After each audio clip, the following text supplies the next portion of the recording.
podemos então começar. Então, mais uma vez, uma boa tarde a todos e bem-vindos à segunda tertúlia da série das conversas com os embaixadores PARSUC.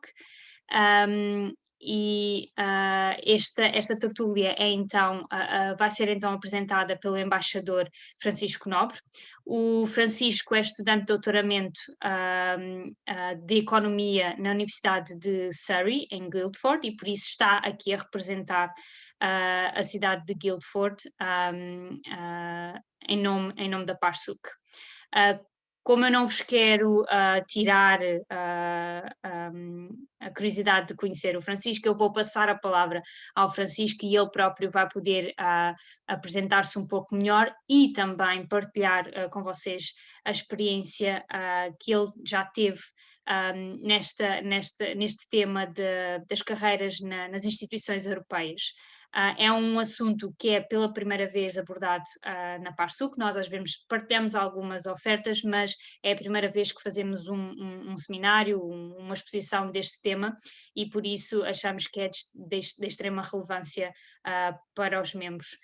E por isso então passo a palavra então para o Francisco, para que ele possa começar a sua tertúlia. Muito Obrigada, obrigado, Francisco. Liliana. Conseguem-me ouvir bem? Conseguem-me ouvir? Sim. Ok, Sim. ótimo. Em primeiro lugar, muito obrigado à Liliana e à PARSUC pelo convite para estar aqui hoje a falar deste tema. E muito obrigado também a todos os participantes. Já vi que temos uma sala bem composta, portanto espero que esta conversa vos possa ser útil. Eu vou agora então só partilhar aqui uns slides que criei.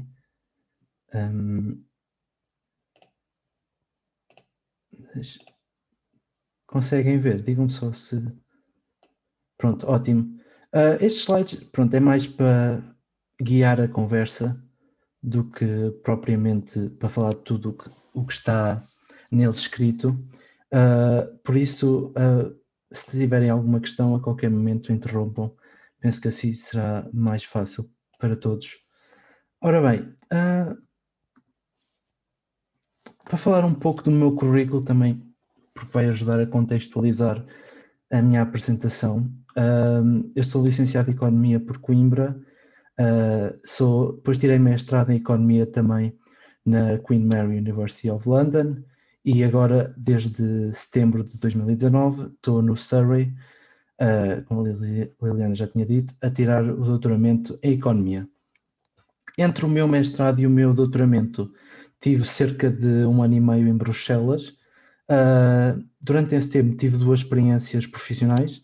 A primeira foi um estágio na Comissão Europeia durante 5 meses, na direção dos assuntos económicos e financeiros, e mais concretamente tive na unidade que era responsável pela supervisão e monitorização das políticas económicas da Irlanda, Dinamarca e Portugal. Apesar desta unidade englobar 3 países, o meu trabalho focava-se mais em Portugal.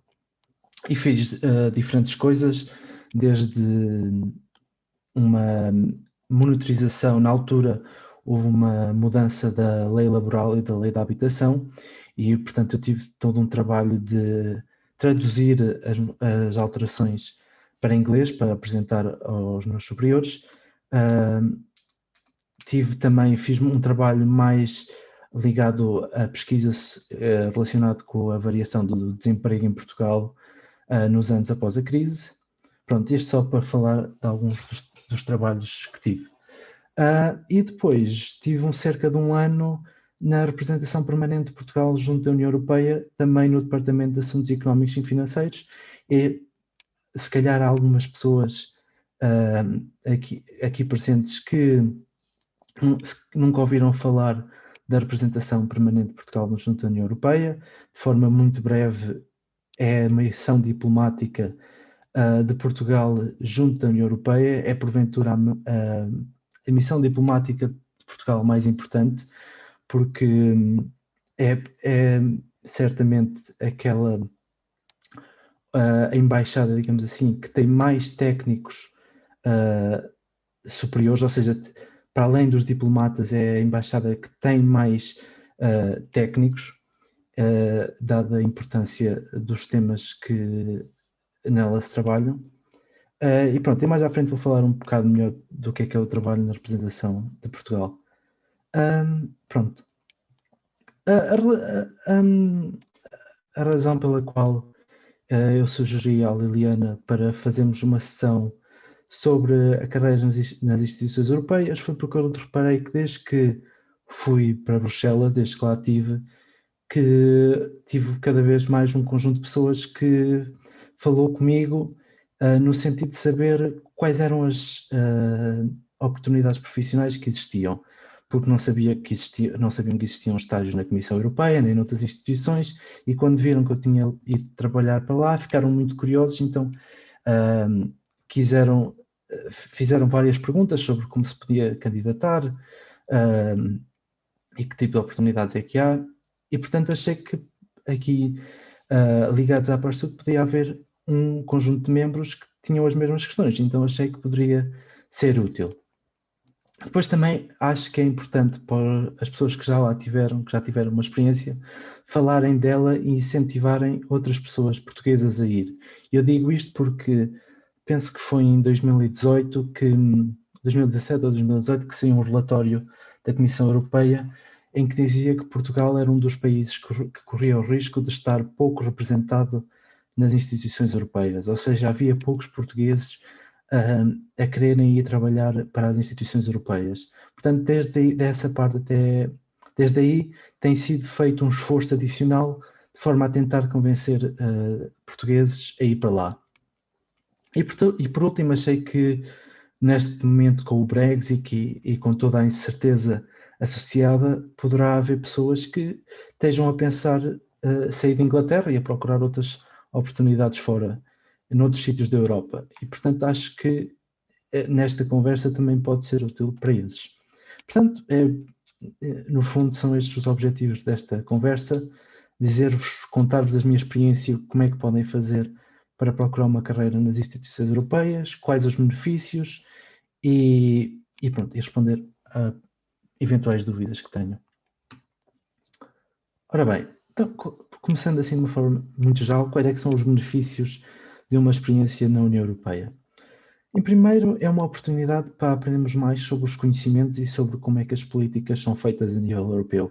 E embora tenha certeza que muitos dos presentes aqui tenham um conhecimento alargado e grande sobre isto, há muitas coisas que só quem lá está é que conhece. E a forma como os dossiês são feitos, a forma como as políticas são aprovadas, como as propostas são aprovadas, aposto que ninguém imagina bem como é que aquilo é feito e só mesmo estando lá é que é possível aprender. E para além disso é também uma oportunidade de colocar em prática os conhecimentos adquiridos durante os anos de estudo e colocar colocar em assuntos que têm implicações práticas na nossa vida. E por último, e acho que isto é uma parte bastante importante, principalmente dos programas de estágio, mas também programas de trabalho de forma mais permanente, que é um contacto multicultural, ou seja, nós estamos a trabalhar com pessoas de toda a Europa, pessoas que estudaram nas melhores escolas e universidades europeias, e portanto há sempre um intercâmbio bastante interessante de ideias e de formas de pensar diferente, e que penso que seja importante para a formação pessoal e profissional de uma pessoa. Ora bem, então vamos começar acaba por ser a experiência que eu tenho mais conhecimento, porque foi aquela que eu fiz e se calhar é aquela que eu posso falar melhor, que são os estágios na Comissão Europeia, que chamam-se Blue Book Traineeship. Portanto, os estagiários trabalham na Comissão Europeia em serviços e agências da União Europeia, principalmente em Bruxelas, mas também há quem trabalhe em instituições europeias que estão localizadas principalmente no Luxemburgo, portanto, para além de Bruxelas, a outra localidade com mais estagiários é o Luxemburgo, mas a esmagadora maioria é em Bruxelas. Pagam cerca de 2.200 euros por mês e há 2 sessões por ano. Uma é de março a julho e a outra é de outubro a fevereiro. Para se candidatar é preciso, no mínimo, licenciatura, tem que ter conhecimento de uma das 3 línguas oficiais de trabalho da União Europeia, que é o inglês, o francês e o alemão, e tem que ter, de inglês tem que ter nível C1, tem que ter nível... pronto, isto aqui é mais uma vantagem, é se tiver conhecimento de outras línguas oficiais da União Europeia para além da língua nativa, e é muito valorizado também um perfil internacional do candidato, ou seja, eles procuram estagiários que ou tenham estudado fora do seu país de origem, ou tenham trabalhado no estrangeiro, e o estudo, enfim, pode ser ou um programa de Erasmus, ou ter feito um mestrado no estrangeiro, como por exemplo foi no meu caso, e isto é algo muito valorizado, e no sentido que, por exemplo, na direção dos assuntos económicos e financeiros, que foi onde eu trabalhei, todos nós tínhamos estado uma parte do nosso período, do nosso percurso escolar, tínhamos feito no estrangeiro. Portanto, é algo muito valorizado. Francisco, Sim. uma pergunta. Tu referiste que o estágio tinha um valor de 2.000 e tal euros, mas depois aqui aparece 1.229. Qual é a diferença? Como assim? Eu tinha dito que era de 1.200, cerca de Ok. 1.200 euros. Ok, eu percebi 2.000, por isso é que estava não. a ver que não estava a A bater corresponder. Ok, certo, sim. obrigada. Obrigado. Cerca de 1.200. Pronto. Estes são os documentos que... eu coloquei isto aqui porque há uma pergunta que me fizeram mais que uma vez, que é quais são os documentos que podem comprovar o meu conhecimento de línguas. Um deles é o certificado de línguas normais, como neste caso seria o Certificate in Advanced English, ou IELTS. Podem também apresentar diplomas transcritos obtidos na universidade, ou seja, se fizeram parte do vosso percurso numa universidade que ensinava em inglês, podem apresentar isso como prova de língua. Ou então, se fizeram a educação a nível secundário bilingue. Aqui, este ponto é uma parte importante que eu também vou referir mais à frente, que é quem faz estágio, só se pode fazer um estágio numa das instituições europeias. E a razão disso é porque estes estágios são financiados pelo orçamento comunitário. Portanto, as verbas para pagar aos estagiários estão inseridas no orçamento comunitário. E, portanto, faz algum sentido que as pessoas apenas possam fazer um estágio nas instituições. O que acontece, e vou falar de 2 casos de instituições em que também se pode fazer estágio, um segundo estágio, é que há instituições que têm o seu próprio orçamento, e neste caso estou a falar concretamente do Banco Central Europeu e do Banco Europeu de Investimentos. Como eles têm o seu próprio orçamento e pagam do orçamento deles aos estagiários, portanto uma pessoa pode fazer um estágio na Comissão Europeia e no Banco Central Europeu. De seguida, aliás, por exemplo, para a economia é um percurso bastante normal. Conheci várias pessoas que o fizeram. Eu vou falar disso mais à frente também. Pronto, agora este slide está um pouco cheio com muita informação, mas eu queria dizer apenas 2 ou 3 coisas. Em primeiro, queria falar dos prazos de candidatura. Portanto, para o estágio que vai de outubro a fevereiro, as candidaturas abrem em janeiro. Aliás, penso que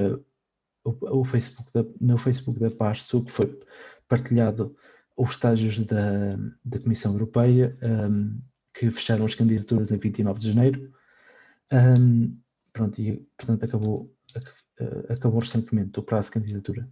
E para os estágios que vão de março a julho, as candidaturas abrem por volta de julho a agosto do ano anterior. Portanto, em julho de 2021 abrirão as candidaturas para começar o estágio em março de 2022.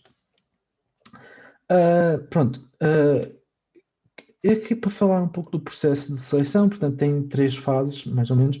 A primeira é uma avaliação da candidatura, depois se os candidatos são informados foram pré-selecionados, e aí é pedido que enviem os documentos que comprovem as informações que deram na sua candidatura. Portanto, documentos relacionados com os estudos, com as licenciaturas, com os mestrados, com o nível de línguas, e, portanto, têm que enviar para a Comissão estes documentos para comprovar que o que disseram na candidatura é mesmo verdade. Depois dos documentos serem aceitos, os candidatos são inseridos nesta base de dados chamada Virtual Blue Book. E isto é o que dá o nome ao estágio. Portanto, isto é a base de dados que contém todos os seus que contém todos os candidatos que foram pré-selecionados, e depois onde as unidades vão buscar os candidatos que estiverem mais interessados.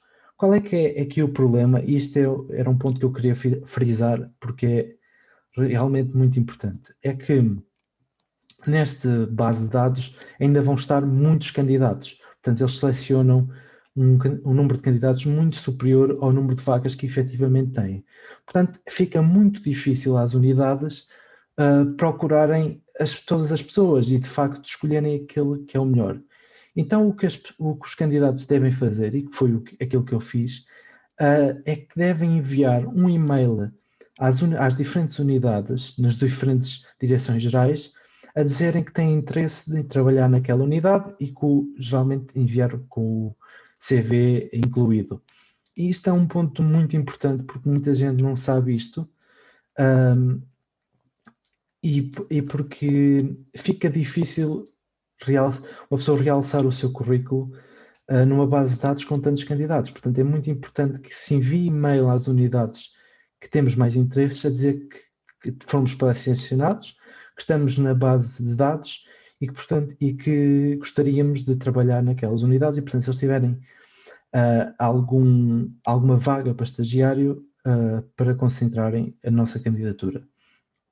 Aqui, esta informação que eu tenho aqui de que aos candidatos que forem pré-selecionados será enviada uma lista com as direções gerais que têm vagas. Eu confesso que no meu estágio não foi feito isso. Portanto, eu não sabia.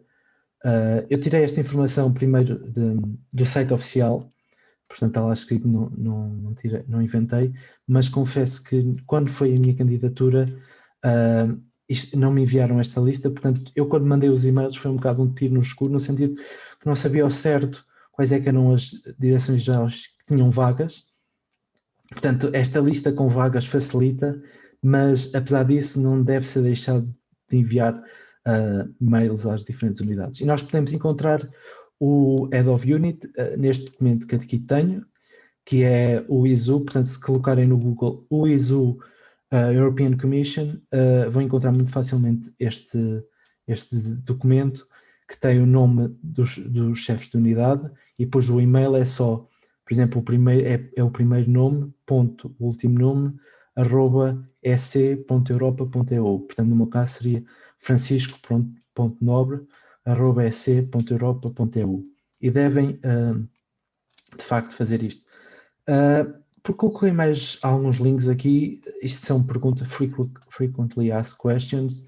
Aqui foi mais por curiosidade, que é sobre Key Facts and Figures, onde eles falam o número de candidatos por sessão, quantos candidatos de cada país é que há, quantos candidatos é que são aceitos de cada país. Falam também quais são as áreas de estudos de onde vêm os candidatos, em percentagem. Portanto, podem encontrar um conjunto de informação para terem uma melhor ideia do perfil do candidato. E pronto, podem encontrar neste link. Pronto, como já tinha falado no início, eu estive de março a julho na direção dos assuntos económicos e financeiros, na unidade que fazia monitorização das políticas fiscais e estruturais em Portugal. E pronto, isto é só alguns dos exemplos das tarefas que fiz: manter-me a par das alterações à lei laboral e lei do arrendamento. Analisei também o relatório do Tribunal de Contas sobre a gestão de empresas públicas e também sobre a privatização da TAP. E depois procurei alguma informação e fiz um documento com alguma informação sobre parcerias público-privadas. Também uma parte mais de investigação estive a trabalhar na criação de de um indicador sobre as expectativas de emprego e de desemprego, através dos surveys que a União Europeia faz todos os meses. E pronto, isto é só mais por curiosidade. Aqui foi mais um momento para mostrar também uma parte social muito importante dos estágios e que teve. Portanto, aqui do lado esquerdo é uma foto com os meus colegas da Direção-Geral de Assuntos Económicos e Financeiros. Aqui é uma foto de todos os estagiários esta foto foi tirada no Parlamento Europeu, que é uma foto com todos os estagiários que fizeram parte daquela sessão. Na altura fomos cerca de 500.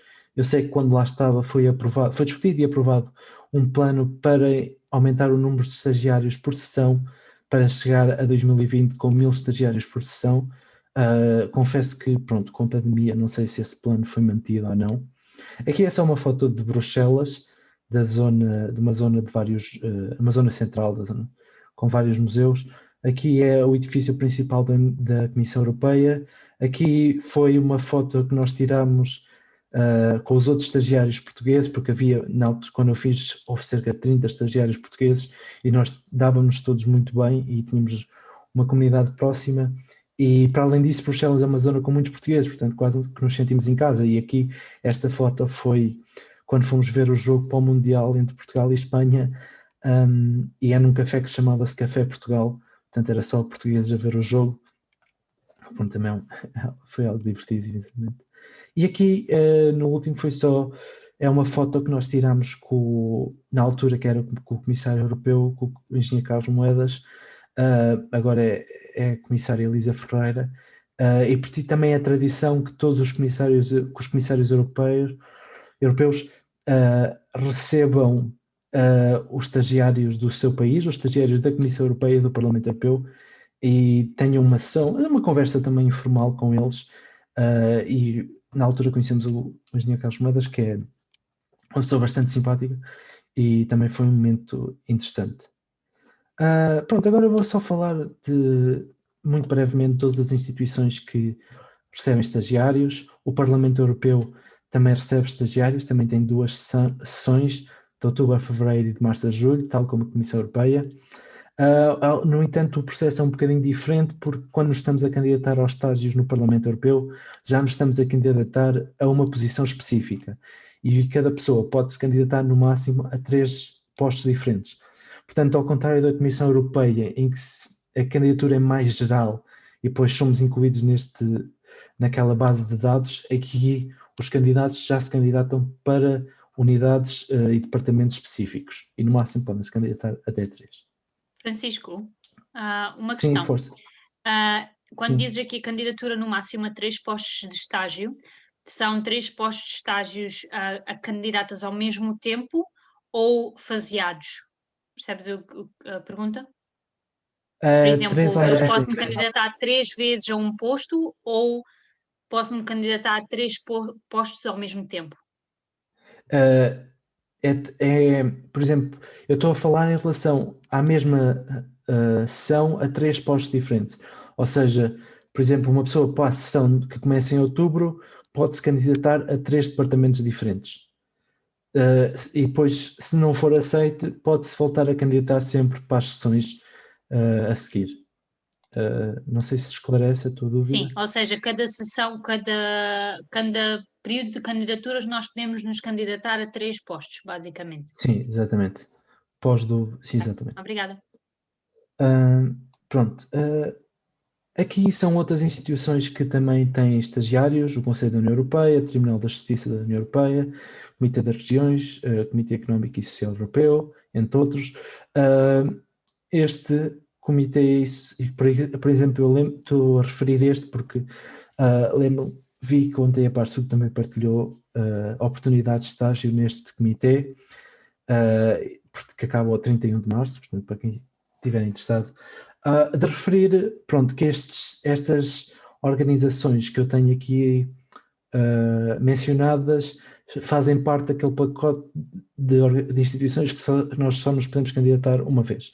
Portanto, é esta a juntar ao ao Parlamento Europeu, a juntar à Comissão Europeia e ao Joint Research Council, que eu vou falar mais à frente. Só nos podemos candidatar, só podemos fazer um estágio no conjunto destas instituições. E pronto, e depois queria referir aqui este site que é muito importante, que é um site atualizado pelo Ministério dos Negócios Estrangeiros. Eu até queria ver se conseguia, queria vos mostrar porque é realmente importante.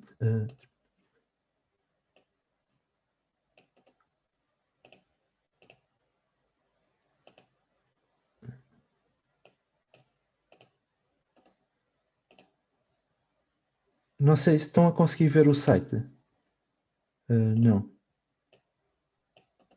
Não, de momento. Ainda não. Então espera aí só.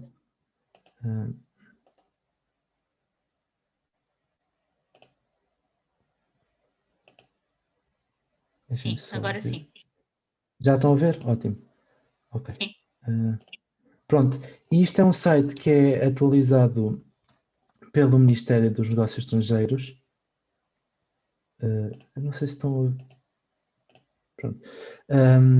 E tem aqui, como veem, várias oportunidades em vários departamentos, e este diria que é o site que coleciona toda a informação relacionada com isto. E pronto, como tem aqui a ver para diferentes instituições, e portanto, se quiserem um sítio onde possam ver toda esta informação de que eu estou aqui a falar, este sem dúvida que é o melhor.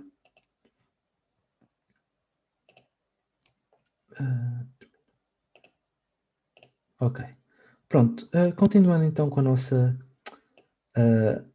uma coisa que eu queria referir agora, só controlo o tempo.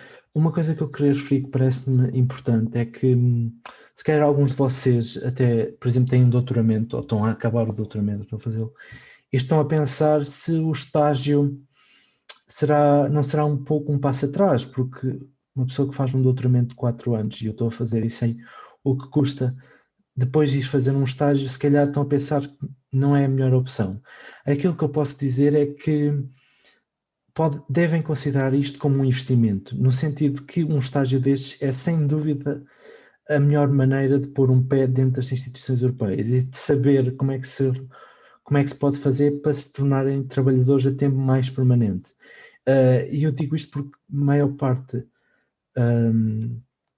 dos estagiários que fizeram comigo, uma grande parte deles ficou lá, continuou lá, mesmo que não tenha sido na Comissão Europeia, foi em alguma instituição ou em alguma empresa que tem muitos interesses na União Europeia e que, portanto, procuram sempre pessoas que tenham conhecimentos ao nível do processo de trabalho e legislativo das instituições europeias. E, portanto, diria que é um investimento. Isso, acho que é isso a melhor maneira que eu vos posso convencer de que vale a pena, é que realmente é uma porta de entrada grande nas instituições europeias. E agora vou falar-vos de forma muito rápida como é que se podem fazer então para se candidatarem a posições mais permanentes. Ora bem, o processo é mais complicado e o que têm que fazer é que têm que passar este concurso que se chama o EPSO, European Personal Selection Office. Este EPSO organiza competições para selecionar trabalhadores permanentes e para várias posições. Administradores é o que eles chamam os técnicos, portanto, nós aqui presumo que todos aqueles que estejam aqui presentes nesta sessão sejam o que eles consideram administradores, e portanto a competição que as pessoas têm que passar para se tornarem trabalhadores permanentes nas instituições europeias. E este EPSO recruta trabalhadores permanentes para o Parlamento Europeu, Comissão Europeia, Tribunal de Justiça, entre outros. Portanto, as pessoas candidatam-se, é uma série de provas, começa por provas tem vários tipos de provas, desde provas de línguas, provas mais matemáticas, provas ligadas com lógica, até que depois vai até um assessment center, em que os candidatos estão cerca de um dia a fazer diferentes tipos de provas, E depois de se passar esta competição, as pessoas tornam-se trabalhadores permanentes da União Europeia, das instituições europeias, então depois podem se candidatar a posições específicas dentro das instituições europeias, ou seja, para explicar de forma mais prática. Portanto, no meu caso, eu fazia esta competição, no final, se fosse aceite, poderia me candidatar às vagas de que abrissem no Departamento de Economia e Finanças, sendo aquele que eu tenho mais interesse à partida. Portanto,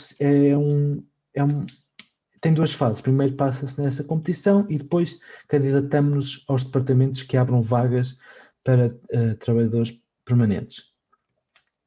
E isto é uma prova muito exigente. Aliás, as pessoas que se candidatam e que acabam por passam bastante tempo a estudar.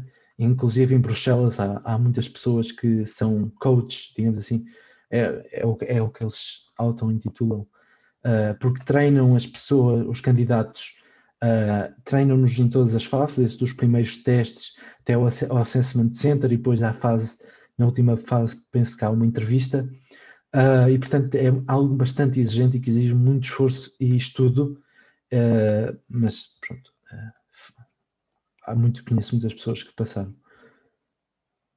Pronto, agora de forma muito... Eu tinha incluído geralmente isto, inicialmente estes slides, porque é o que mais ligado à minha área. Portanto, quem for de economia e também de direito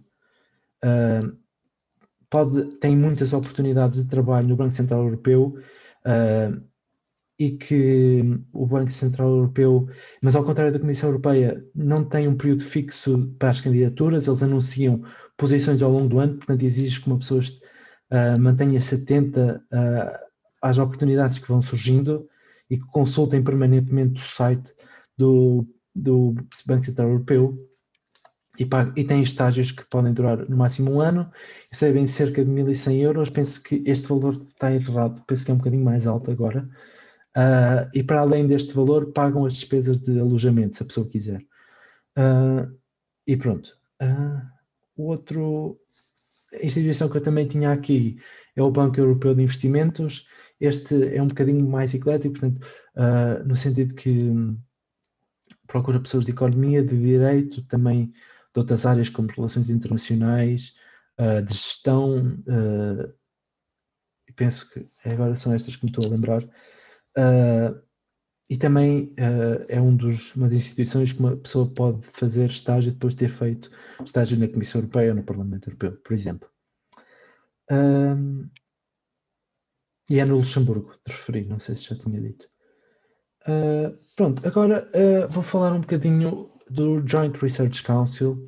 Confesso que não tenho muito conhecimento, porque nunca conheci ninguém que tenha trabalhado no Joint Research Council, mas achei importante incluir porque para aquelas pessoas que me estão a ouvir e são mais ligadas às áreas das ciências naturais, da biologia, da bioquímica, pronto, das engenharias também, esta é a instituição europeia que porventura terá mais oportunidades para eles, e também é a instituição europeia que mais procura investigadores, ou seja, pessoas que tenham doutoramento e que se estejam ligadas à investigação. Portanto, de forma resumida, o Joint Research Council apoia as políticas da União Europeia através da produção científica em várias áreas, desde economia, segurança nuclear, alterações climáticas e energia. Tem 6 escritórios e está localizado em 6 pontos diferentes. Há um em Bruxelas, um em Gil, que é não sei bem como é que se diz, mas é outra terra na Bélgica, é uma terra mais pequenina. Ispra, que é em Itália, Karlsruhe, que é na Alemanha, Sevilha, e Petten, que é uma terra na Holanda. E, portanto, para se tornarem trabalhadores permanentes do Joint Research Council, à semelhança da Comissão Europeia, por exemplo, têm que passar na tal competição que eu mencionei há pouco, que se chama EPSO.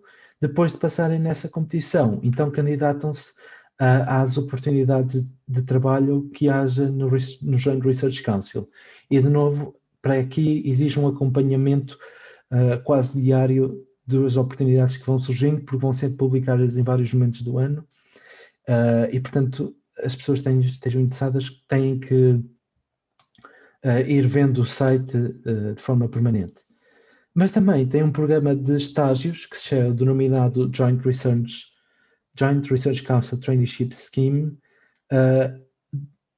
É outra vez, trata-se de uma instituição que, se tiverem feito um estágio numa outra, não podem fazer nesta, porque esta também é financiada pelo orçamento comunitário, e portanto eu sei porque eu na altura não sabia, mas eu depois de fazer o estágio na comissão candidatei-me a um estágio no Joint Research Council em Ispra na altura, e não tinha reparado isso, e mandaram-me um mail a dizer que não podiam aceitar a minha candidatura porque já tinha feito estágio na Comissão Europeia. Pronto, mas mais uma vez saliento que para as áreas, para quem esteja aqui das áreas mais ligadas às ciências naturais ou às engenharias, esta é sem dúvida a instituição que se calhar mais se adequa ao vosso perfil e que procuram mais pessoas da vossa área, e também procuram bastantes doutorados, por isso vão acompanhando as oportunidades que vão surgindo. Pronto, agora no tempo que nos falta, vou falar de forma rápida do meu trabalho na representação permanente de Portugal junto à União Europeia e explicar o melhor que consigo, como é que o seu trabalho se insere no trabalho da União Europeia como um todo. Portanto, de forma muito resumida, o processo legislativo na União Europeia é tripartido. Ou seja, a Comissão Europeia é quem é dado a iniciativa de apresentar as propostas legislativas.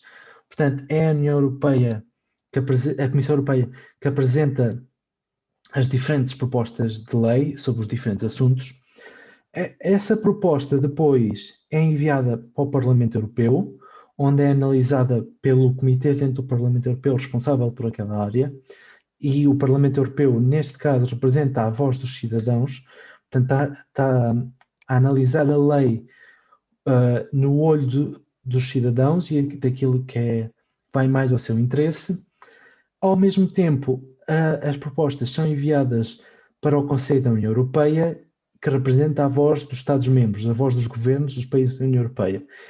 E neste Conselho dos Estados da União Europeia, os Estados-membros enviam os seus representantes. Ou seja, no Conselho da Europeia, por exemplo, vamos imaginar uma proposta sobre as alterações climáticas,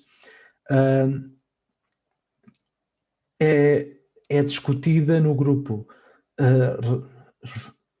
relativo às alterações climáticas, e para onde o governo português envia os seus representantes para defenderem aquela que é a posição de Portugal sobre essa proposta. No final, depois desta proposta ter sido analisada pelo Conselho da União Europeia e pelo Parlamento Europeu, acontece o que eles chamam o trílogo e a conciliação, onde estas três instituições se juntam para acertarem e para chegarem a um acordo em relação a uma proposta comum.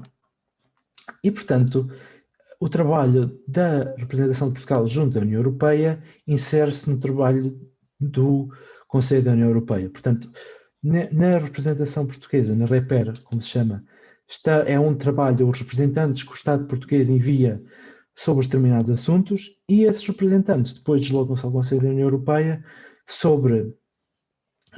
para o grupo de trabalho da sua área, e onde dizem: esta é a posição de Portugal sobre esta lei, e pronto, estas reuniões têm várias rondas, digamos assim, e portanto ao longo de todo esse trabalho Portugal envia através das representantes a sua opinião sobre uma determinada lei.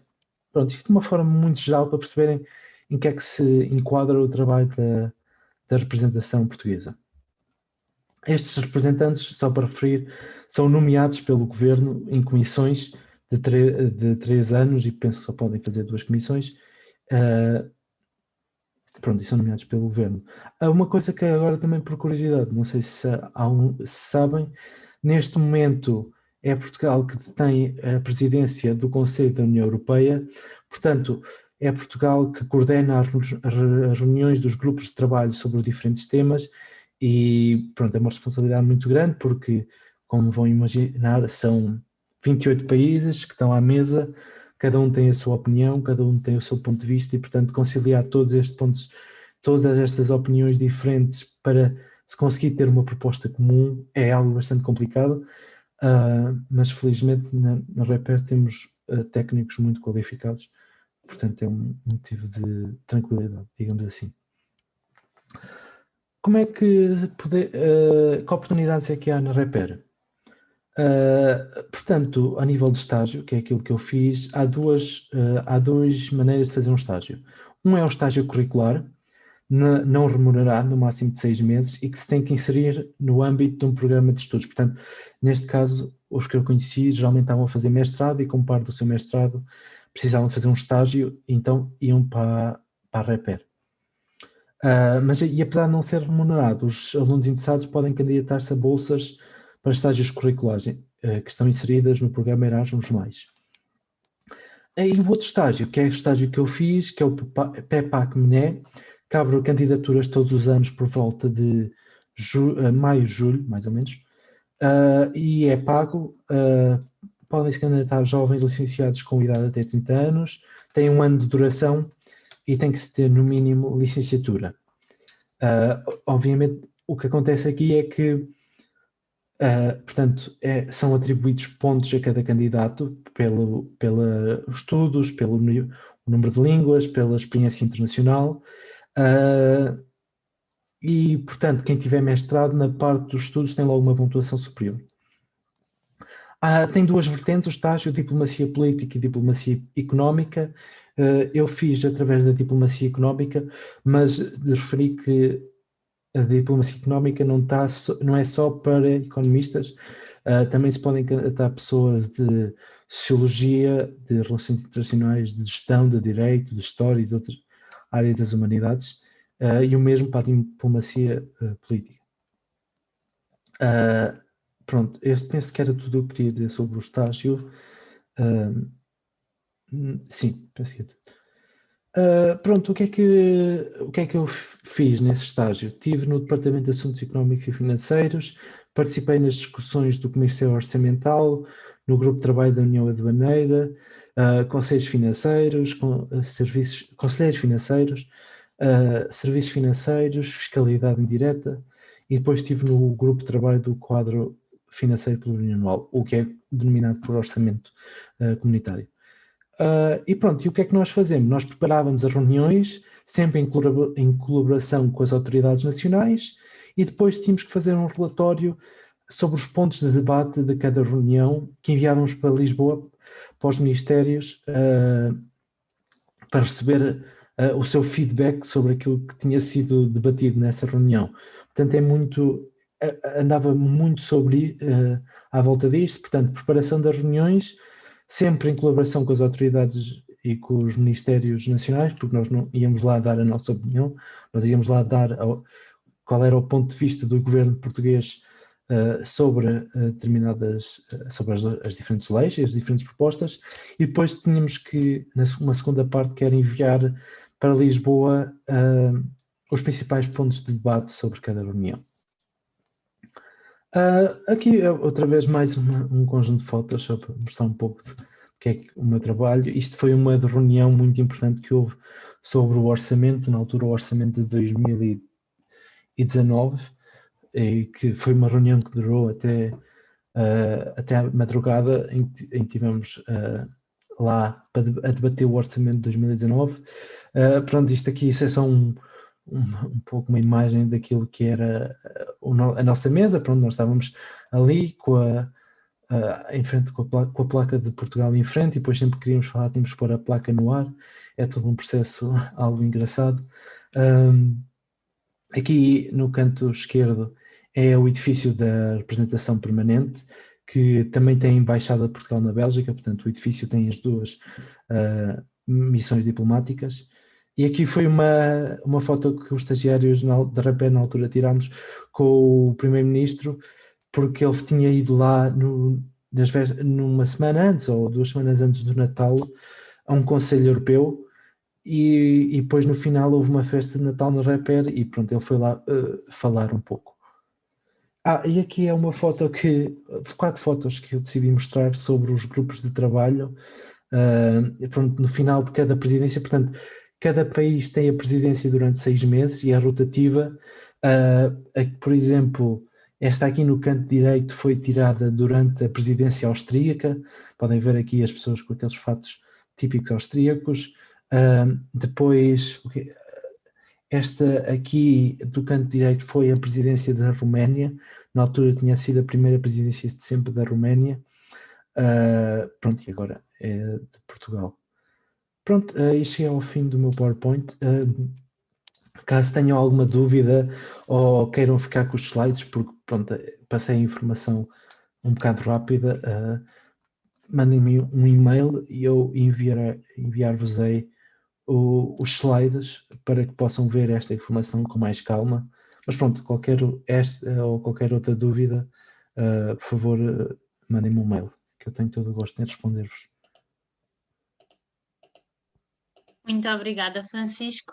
Efetivamente, estas informações são bastante úteis, especialmente porque têm as dicas pessoais. Eu acho que isso é o mais importante neste processo, porque nós sabemos que, óbvio, que toda a gente pode fazer uma candidatura, mas fazer uma boa candidatura ou dar os passos certos às vezes é mais difícil. Então, para quem realmente tem interesse neste tipo de carreiras ou de estágios, é efetivamente importante. Queria só lançar o challenge às pessoas para saber se alguém tem alguma dúvida em particular que queira perguntar diretamente já ao Francisco, ou algo sobre a sua experiência. Isso posso ter de perguntar o que é que tu tiraste da tua experiência e o que é que achas que modificou o teu percurso, teres feito estes estágios na União Europeia? O que é que achas que te fez mudar ou não na tua carreira profissional, por exemplo? Certo, eu acho que foram várias coisas. Acho que, em primeiro, quando eu fui para lá, eu já sabia que queria fazer doutoramento. Portanto, eu sabia que era uma coisa temporária. Portanto, embora eu tenha me informado destas coisas que vos falei, sobre como fazer carreira de forma permanente na União Europeia, nas instituições, o que eu quis mesmo aproveitar foi o contacto com as pessoas, tanto com os meus colegas como com as pessoas com quem trabalhava. E acho que isso foi o que mais me marcou, porque fiz grandes amizades e pessoas com quem até hoje falo, e porque na altura, portanto, as outras pessoas, os meus outros colegas estagiários, eram realmente pessoas bastante inteligentes, que tinham estudado nas melhores escolas europeias, e portanto aprendi muito com eles, não só da União Europeia, mas também como pensar sobre os diferentes temas económicos, como é que eles abordam as questões, as coisas que eles liam e esse tipo de coisas. E acho que isso foi, na altura, eu achei que foi aquilo que eu mais tirei desta experiência, porque abriu-me os olhos em muitos aspectos, porque consegui, percebi o que é que essas pessoas faziam, como é que elas estudavam os temas, o que é que elas liam, e acho que essa parte talvez tenha sido aquilo com que mais fiquei desta experiência. Sim, talvez. Ótimo, Francisco. Quem é que alguém tem mais alguma pergunta que queira fazer ao Francisco nestes últimos minutos?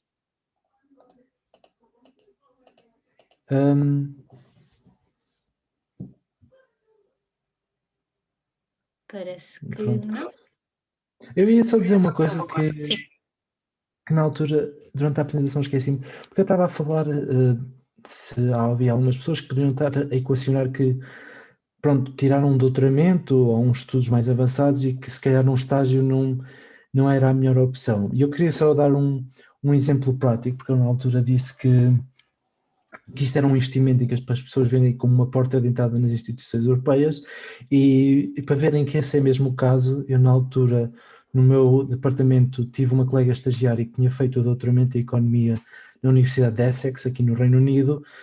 Na altura não tinha conseguido ficar colocada numa universidade, então foi para o estágio da Comissão Europeia e ela encarou aquilo mesmo como um investimento. Então, nesse tempo em que esteve lá, falou com bastante gente, informou-se sobre como é que se podia tornar trabalhadora de forma mais permanente, portanto, fez muito trabalho nesse aspecto e agora está lá com um contrato permanente. Portanto, foi um caso de uma pessoa que eu conheci, a quem o estágio foi a porta de entrada nas instituições europeias para um trabalho que ela agora gosta e que pronto, que paga bem e tudo isso. Portanto, era só para dar um caso prático, porque acho que cola sempre mais, se calhar, do que estar só a dizer por dizer. Tenho uma questão, Francisco. Ter, Sim, por exemplo, um doutoramento dá-te alguma vantagem, por exemplo, na candidatura a estes estágios, ou seriam ao contrário, funcionaria ao contrário? Não, dá vantagem, porque é uma questão também de pontos, ou seja, quanto mais graus académicos uma pessoa tiver, mais pontos tem na sua candidatura, digamos assim. A mesma coisa com as línguas, eu, por exemplo, lembro que uma das razões pelas quais também fiquei pré-selecionado foi porque tinha um diploma de francês de nível elevado. Portanto, tudo o que for formação académica ou línguas a mais é sempre um benefício. Ótimo, ótimo. Francisco, muito obrigada. Pergunto mais uma vez se há alguém que tenha alguma questão, ou se queira escrever no chat. Ok, temos aqui uma Estão aqui pergunta. algo a aparecer. Exato, temos aqui uma pergunta da Elisa a dizer: alguns destes estágios Certo. são adequados a pessoas com formação em ciências? Sim, portanto, eu diria que para pessoas com formação em ciência, para procurarem dois. Um é na Comissão Europeia, porque, apesar de eu ter falado mais da minha experiência que era de economia, há algumas direções gerais que procuram pessoas mais ligadas às ciências. Por exemplo, a Direção-Geral da Saúde, que agora até de certeza que é uma que tem bastante trabalho, a Direção-Geral do Ambiente, do Clima, são algumas daquelas que me estou a lembrar assim de repente que procuram pessoas mais das ciências. E a outra foi aquela que eu falei, que era o Joint Research Council, porque isso é mesmo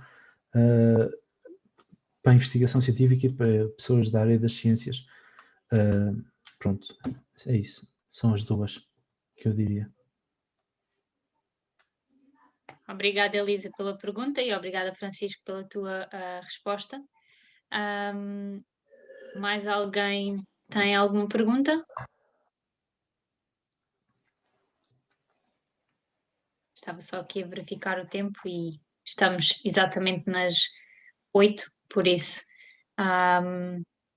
se mais ninguém tiver nenhuma pergunta, vamos terminar então a nossa sessão aqui. A Mariana agradece por teres partilhado a tua experiência. Foi muito boa a sessão. Pronto. Esperemos que tenha Quem ajudado. quiser, e é só dizer quem quisesse para mandar mail ou procurar no LinkedIn, no Facebook ou no Twitter, que eu estou nessas redes sociais e posso responder a mais perguntas. Exato, ótimo. A Ana Gomes também diz obrigada pela informação e eu, em nome da Parça, gostaria de te agradecer uma vez mais por teres disponibilizado o teu tempo para partilhares esta informação com os nossos membros, que, como disse anteriormente, é a primeira vez que a Parsuc disponibiliza algo relacionado com este tema e por isso, sem dúvida, vai ser útil para alguém. E esperemos que também entre em contacto contigo para que possa esclarecer ainda mais as suas dúvidas individuais. E com isto, então, vamos terminar então esta sessão, agradecer mais uma vez ao Francisco pelo teu tempo e pela tua disponibilidade e desejar um resto de uma boa terça-feira a todos. E dizer que já esta quinta-feira temos uma outra tertúlia com os embaixadores Parsuc de Oxford, em que o tema será e depois do PhD? O que é que podemos fazer? Quais as oportunidades que estão abertas para quem faz um doutoramento? E se ainda não se inscreveram e gostariam de assistir, não hesitem, porque o registro é gratuito, tal e qual como para a sessão do Francisco, e esperemos ver-vos lá. E pronto, e com isto. Bom, muito obrigado terminamos. pelo convite. Obrigada. Obrigado. Obrigada, Francisco. Obrigado.